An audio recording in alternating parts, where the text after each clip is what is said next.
Medicover cancer institute వారిచే ఈ నెల 22వ తారీఖు ఆదివారం ఉచిత ఓవేరియన్ క్యాన్సర్ వైద్య శిబిరం. మెడికవర్ క్యాన్సర్ ఇన్స్టిట్యూట్, హైటెక్ సిటీ, హైదరాబాద్. తన 100 రోజుల పరిపాలనలో వరదలు, ఆడపిల్లల మీద రేపులు, వైఎస్ఆర్సీపీ వాళ్ళని మర్డర్ చేయటం, నరికి చంపటం, వాళ్ళ మీద తప్పుడు కేసులు పెట్టి ప్రజలకు ఇచ్చిన ఏ హామీ నెరవేర్చలేదు. కాబట్టి ప్రజల్లో తనకొస్తున్న చెడ్డ పేరుని డైవర్ట్ చేయడానికి డైవర్షన్ పాలిటిక్స్ లో ఈ రోజు వెంకటేశ్వర స్వామిని కూడా చంద్రబాబు నాయుడు గారు వదలలేదనేది మనకు స్పష్టంగా కనిపిస్తోంది. ఎందుకంటే ఆయనకి ఎప్పుడు అలవాటు, ఎప్పుడెప్పుడు ఆయనకి చెడ్డ పేరు వస్తుందో అప్పుడు ఏదో ఒక ఇష్యూని ఆయనే క్రియేట్ చేస్తాడు. దాన్ని తన వర్గీయులతో పబ్లిసిటీ చేయటం, దాని మీద డిస్కషన్లు చేసి ఎదుటి వాళ్ళ మీద నిందలు వేయటం ఆయనకు అలవాటే. కానీ ఈ రోజు మీరు చూస్తే సాక్షాత్తు టీటీడీలో తిరుమల లడ్డూ మీద ఇంత దిగజారుడుతనంగా చంద్రబాబు నాయుడు గారు మాట్లాడతారని ఎవరు ఎక్స్పెక్ట్ చేయలేదు. ఈ రోజు ఆయన మాట్లాడాక ప్రతి ఒక్కరు కూడా చీ కొట్టడం మనం గమనిస్తూనే ఉన్నాం. ఎందుకంటే సాక్షాత్తు చంద్రబాబు నాయుడు గారి కొడుకే చెప్పాడు టీటీడీలో ముఖ్యమంత్రికి ఎటువంటి సంబంధం ఉండదు అని. అలాంటప్పుడు జగన్మోహన్ రెడ్డి గారు ఏదో దగ్గరుండి తిరుపతి లడ్డూలో యానిమల్ ఫ్యాట్ ని మిక్స్ చేయించినట్టుగా ఆయన ఈరోజు ఆరోపించడం ఎంతవరకు సబబని నేను అడుగుతున్నాను. ఒక్కసారి మీరు గమనించండి, చంద్రబాబు నాయుడు గారు ముఖ్యమంత్రి అయిన తర్వాత జూన్ 21వ తేదీ ఈవోగా శ్యామలరావు గారు మరి అక్కడికి రావడం జరిగింది. నెయ్యి వాసన చూస్తూ లడ్డూలో స్వచ్ఛమైన నెయ్యిని మేము వినియోగిస్తున్నామని ఆయన చెప్పడం కూడా మీరు అందరూ గమనించుంటారు.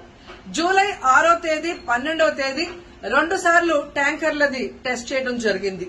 అందులో వెజిటబుల్ ఫ్యాట్ మిక్స్ అయింది కాబట్టి దాన్ని రిజెక్ట్ చేశాము, దాన్ని వాడలేదు అని శ్యామలరావు గారు చెప్పడం మనం అందరం కూడా గమనించాం.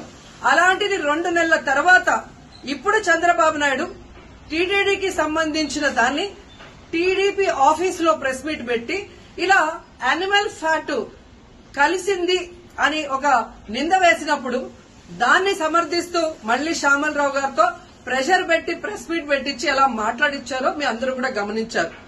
సాక్షాత్తు నారా లోకేష్ గారే చెప్పారు టీటీడీతో ముఖ్యమంత్రికి సంబంధం లేదు అని. అలాంటప్పుడు జగన్ గారి మీద ఎలా నిందలేస్తారని నేను అడుగుతున్నా.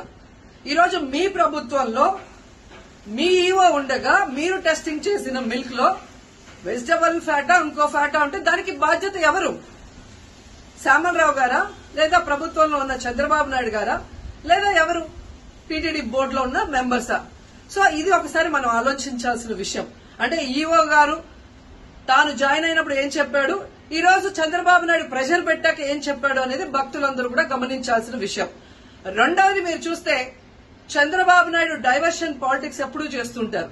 అలాగే ఈ రోజు ఆ తిరుమల కొండ మీదకి జగనన్న అధికారంలో ఉన్నప్పుడు మోడీ గారు వచ్చారు, అమిత్ షా గారు వచ్చారు, ఎక్స్ సీజే రమణ గారు వచ్చారు, ప్రెసిడెంట్ సీజే గారు వచ్చారు. అంతెందుకు చంద్రబాబు నాయుడు ఫ్యామిలీతో సహా వెళ్లాడు, పవన్ కళ్యాణ్ గారు వెళ్లారు. లడ్డూలో ఏ మాత్రం రుచి తేడా ఉంటే ఆ రోజే వాళ్ళు కంప్లైంట్లు ఇచ్చి ఉంటారుగా, ఎందుకు కంప్లైంట్లు ఇవ్వలేదు? ఇప్పుడు ఆ 5 సంవత్సరాల్లో ఏదో జరిగిందని నింద వేయటానికి ఈ రోజు టీటీడీని ఎంచుకొని తిరుమల తిరుపతి దేవస్థాన ప్రతిష్టను దిగజార్చడం ఎంతవరకు కరెక్ట్ అని భక్తులందరూ కూడా ఒకసారి ఆలోచించాల్సిన అవసరం ఉంది. అండ్ మూడోది, ఈ రోజు ఎవరైతే బీజేపీ నాయకులు కూడా మాట్లాడుతున్నారో వాళ్ళని నేను అడుగుతున్నా, ఇదే టీటీడీ బోర్డులో మెంబర్లుగా బీజేపీకి సంబంధించిన వాళ్ళు ఉన్నారు. మరి ఆ రోజు తప్పు జరిగితే వీళ్ళందరూ ఎందుకు మోడీ గారికి, అమిత్ షాకి ఇన్ఫార్మ్ చేయలేదు, ఎందుకు దీని మీద చర్యలు చేపట్టలేదు అనేది నేను అడుగుతున్నా. అలాగే ఈ రోజు తెలుగుదేశం పార్టీ అధికార పార్టీలో ఉన్న వేమిరెడ్డి ప్రశాంతి గారు ఆ 5 సంవత్సరాల కాలంలో ఈ పర్చేసింగ్ కమిటీలో 5 సంవత్సరాలు ఉన్నారు. అలాగే ఇప్పుడు మంత్రిగా ఉన్న పార్థసారథి గారు కూడా పర్చేసింగ్ కమిటీలో ఉన్నారు. మరి వాళ్ళని విచారించండి, ఆ బోర్డు మెంబర్లందరినీ బయటకు వచ్చి మాట్లాడమని చెప్పండి, తప్పు జరిగిందా లేదా.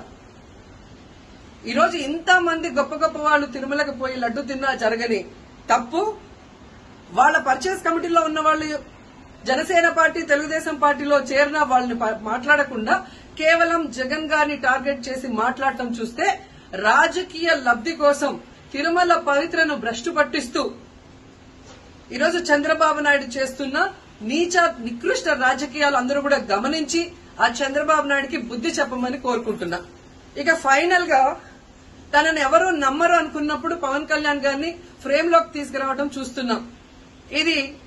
ఇది కూడా మనం అందరూ కూడా గమనించాలి. ఎందుకంటే ప్రాయశ్చిత్త దీక్ష చేస్తున్నానని పవన్ కళ్యాణ్ అంటున్నారు. ప్రాయశ్చిత్త దీక్ష ఎవరు చేస్తారు? తప్పు చేసిన వాళ్ళు చేస్తారు. అంటే చంద్రబాబు నాయుడు తప్పు చేశాడు, ఇది అబద్ధం, ఈ లడ్డూలో కల్తీ జరగలేదు, ఇది నాకెక్కడొచ్చి ఆ పాపం చుట్టుకుంటుందన్న భయంతో పవన్ కళ్యాణ్ ప్రాయశ్చిత్త దీక్ష చేస్తున్నారనేది ఈ రోజు మాకు అందరికీ అర్థమవుతున్న విషయం. ఎందుకంటే ఈ రాష్ట్రంలో తిరుమల కొండ మీద 1000 కాళ్ల మండపాన్ని కొట్టేసింది చంద్రబాబు నాయుడు. దుర్గా గుడిలో క్షుద్ర పూజలు చేయించింది చంద్రబాబు నాయుడు. విజయవాడలో 25కు పైగా పవిత్రమైన దేవాలయాల్ని కూర్చింది చంద్రబాబు నాయుడు. పూజల్లో బూట్లు వేసుకొని పూజలు చేస్తూ అన్ని తొక్కేసింది చంద్రబాబు నాయుడు గారు. ఇలాంటి చంద్రబాబు నాయుడు కోసం ఎన్ని ప్రాయశ్చిత్త దీక్షలు చేసినా ఆయనైతే దేవుడు క్షమించడు, అలాగే హిందువులు కూడా చంద్రబాబు నాయుడిని క్షమించరు. ఆ పాపం నుంచి తప్పించుకోవడానికి పవన్ కళ్యాణ్ చేస్తున్న ఈ 11 రోజుల ప్రాయశ్చిత్త దీక్ష పవన్ కళ్యాణ్ కి మాత్రమే పనికొస్తుంది. కాబట్టి ఇకనైనా తిరుమల తిరుపతి దేవస్థానాన్ని అడ్డం పెట్టుకుని జగనన్న మీద దుమ్మెత్తి పోసే కార్యక్రమాల్లో ప్రతిష్టగా దిగజారిస్తే తిరుపతి అమ్మాయిగా నేను ఊరుకునేది లేదని కూడా ఈ సందర్భంగా తెలియజేసుకుంటున్నాను. మరిన్ని వీడియోస్ కోసం ఛానల్ ని సబ్స్క్రైబ్ చేయండి, లేటెస్ట్ అప్డేట్స్ కోసం వాట్సాప్ ఛానల్ ని ఫాలో చేయండి అండ్ లింక్ డిస్క్రిప్షన్ లో ఉంది.